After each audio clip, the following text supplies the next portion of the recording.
बारामती विधानसभा पोटनिवडणुकीसाठी आज सुप्रिया सुळे या सुनेत्रा वहिनी यांच्या प्रचाराच्या कार्यासाठी बारामतीमध्ये आल्या होत्या।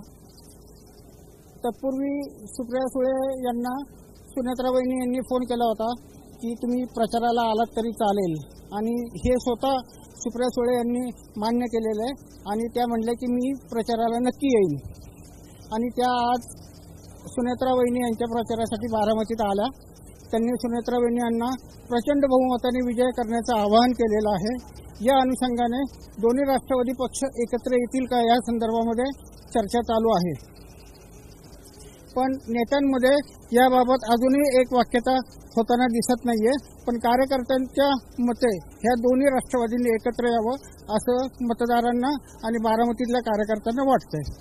यातून काय अर्थ काढायचा सुप्रिया सुळे पंचावरती येणं आणि त्यांचा सुनेत्रा पवारांचा प्रचार? यातून अर्थ एकच निघतो की पवार कुटुंबीय हे पहिल्यापासून एकत्र आहे आणि एकत्र राहणार। फक्त राजकीय वैचारिक त्यांची भिन्नता आहे आणि हे भिन्नता फक्त राजकीय कार्यापुरतीच आहे, पण कौटुंबिक ते एकत्रच आहेत। महायुतीच्या मंचावरती महाविकास आघाडीचा आणि त्या संदर्भामध्ये स्वतः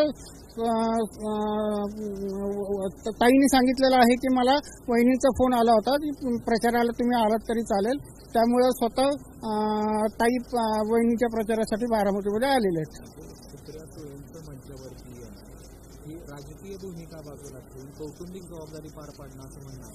अगदी 100% बरोबर आहे, एकंदरीत तसंच आहे सर।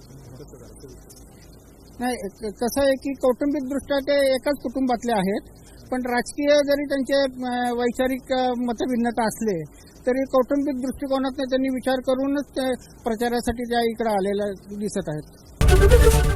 एबीपी माझा, उघडा डोळे बघा नीट।